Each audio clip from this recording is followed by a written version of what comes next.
Get ready to lock yourself in your room, turn off the lights, and remind yourself what a miserable excuse for a human you are, because after several years, 4-Leaf Studios has released Katawa Shoujo. That's right, Katawa Shoujo, which apparently translates to disabled girls. Sexy disabled girls. That's right, they can't see nor hear you coming. Okay, dude. And there's no running away. Let me start by saying that I am the type of otaku who treats dating sims and visual novels like the Antichrist and do everything I can to avoid them. But unfortunately, this one has grabbed my attention. Because nothing quite says fat material like burn victims. The visual novel follows a character named Hisao, or Hasao, however you want to pronounce that, who has a heart condition. So our protagonist must go to a school for the physically, not mentally, disabled, although some characters could go either way. Of course, what would our anime-induced protagonist be without a gallery of beautiful women to choose from? Feminist scum. So let me just get to the point. Is this game or book or whatever good? The answer? I don't know. The game starts by introducing each girl, and you eventually go on a girl's path depending on the choices you made in the game. The path for each girl is a romantic story. With sex. Your choices also decide whether the relationship proves to be true love or if the relationship falls into turmoil. Harmless psycho painter bitch. So allow this review to follow the same pattern as we review one girl at a time. Shizune is the deaf student council president, who communicates through sign language and is followed by her annoying, drill-haired interpreter, Misha. No threesome, hate to break it to you. This was the first path I took, and I had no idea what to expect.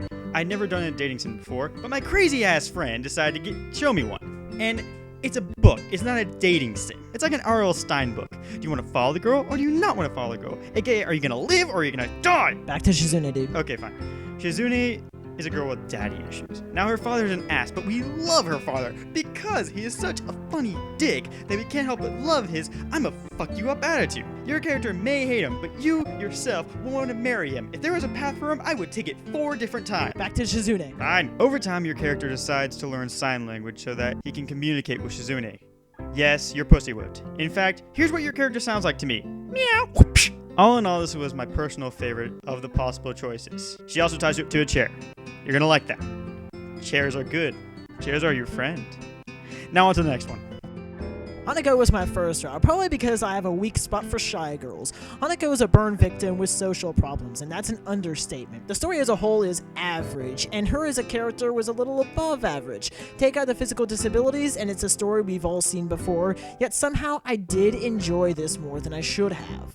My only main complaint is her sex scene. Yes, that's right, her sex scene is my complaint. It's like fucking a puppy. It was just sort of abrupt, like 4-Leaf was making the game and they were reaching the end, it's like, oh yeah, this story ends up pretty good. Oh shit, we forgot to do the sex scene, here we throw that in there, yeah, that fits just fine. Now don't get me wrong, after the whole ordeal, the story did really good at, following up after it, but it still just didn't really work out for me, because I've noticed that in anime, movies, love seems to follow a certain chronological order timeline. But all in all, I did enjoy this path. Emmy. That's right, Emmy. And guess what about Emmy? Anal. That's all you need to know right there, folks. Anal. One glorious fuck-filled scene of lube, dick, and ass. Dude. Anal with no legs. That makes a tight ass. No. Alright. Emmy has no legs, as we previously said, but she's on the track team, and it is in fact one of their best runners. She's the determined, happy, over-eccentric type. And that means she has a great body. Tight. And this means you're going to follow her path if you decide to run with her. Also, that means your character is going to become more like her. So your character will run more, his heart will do better. In fact, he's more active than he ever was before. I have absolutely no complaints about the storyline. By the way, did I mention anal? It's hard to say whether Rin is an idiot, crazy, or both. Her story is confusing and stressful, but also hilarious. Having a conversation with Rin is like, fuck it, there's nothing like having a conversation with this nut. This bitch will drive you crazy. Her mind is always fucking somewhere else. Many argue on whether her story is really, really good or really, really horribly written, and honestly, I don't know, but I personally did enjoy it.